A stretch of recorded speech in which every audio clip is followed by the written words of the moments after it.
আসসালামু আলাইকুম, welcome back to my channel. আজকে আমি লেয়ার মুরগির রেসিপি নিয়ে হাজির হয়েছি। লেয়ার মুরগিটাকে আমি আলু দিয়ে রান্না করেছি। আর এই একটা রেসিপি আপনারা পোলাও, ভাত, খিচুড়ি যে কোনো আইটেমের সাথে খুব সহজে তৃপ্তি সহকারে খেতে পারবেন। তো চলুন আর দেরি না করে রেসিপিতে চলে যাই। প্রথমে মুরগিটাকে আমি ধুয়ে ভালো করে ক্লিন করে নিয়েছি। এবার এটাকে আমি একটু তাপে ঝলসিয়ে নিব, অর্থাৎ আগুনে সেঁকে নিব। শাঁকা হয়ে গেলে এটাকে আমি আবার ভালো মতো পরিষ্কার করে ধুয়ে কেটে নিয়েছি। এবার আমি চিকেনটাকে ম্যারিনেট করে নিব। আপনারা চাইলে এটা আধা ঘন্টা ওভারনাইট বা 20 মিনিটের জন্য রেখে দিতে পারেন। এতে করে সব মশলাগুলো মাংসের ভিতরে খুব ভালোভাবে ঢুকবে আর মাংসটাও কিন্তু অনেক টেস্টি হবে খেতে। তো প্রথমে আমি এর মধ্যে আদা রসুন বাটা দিয়ে দিলাম। এখানে আমি রসুন বাটাটা একটু প্রয়োজন অনুযায়ী একটু বেশি নিয়েছি, এতে করে টেস্ট ভালো আসে। তারপর এখানে আমি দিয়ে দিলাম ধনিয়া আর জিরার গুঁড়া, এরপর দিয়ে দিলাম হলুদের গুঁড়া, এখন দিব লাল মরিচের গুঁড়া, স্বাদ অনুযায়ী লবণ দিয়ে দিলাম। এবার দিয়ে নিচ্ছি গরম মশলা গুঁড়া। এবার আমি আলতো হাতে এটাকে ভালো মতো মেখে এক সাইডে রেখে দিব। আর আপনারা যদি ওভারনাইট রাখতে চান সেক্ষেত্রে আপনারা নর্মাল ফ্রিজে এটাকে রেখে দিতে পারেন ঢাকনা দিয়ে ঢেকে। আধা ঘন্টা হয়ে গিয়েছে। এবার এটাকে আমি প্রেসার কুকারে রান্না করে নিব। কুকারে আমি সরিষার তেল দিয়ে নিয়েছি। এবার আমি এর মধ্যে আস্ত গরম মশলা দিয়ে দিব, যেমন তেজপাতা, দারচিনি, এলাচি, গোলমরিচ, লবঙ্গ।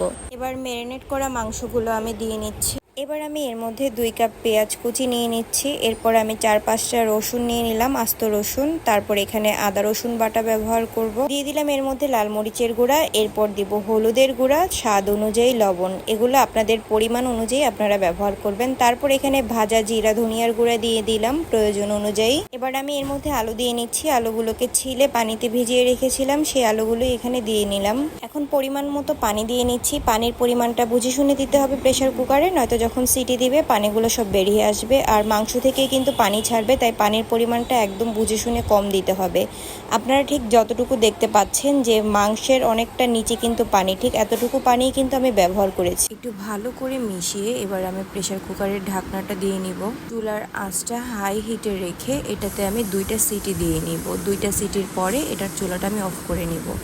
চুলায় একটা প্যান বসিয়ে এটাকে আমি গরম করে নিয়েছি। এবার প্রেসার কুকারের মাংসটা এর মধ্যে ঢেলে দিব। আমার মাংসটা কিন্তু একেবারে 90% সিদ্ধ হয়ে গেছে। শুধু আমি প্যানে বসিয়ে আর একটু জাল দিয়ে ঝোলটা কমিয়ে নিব।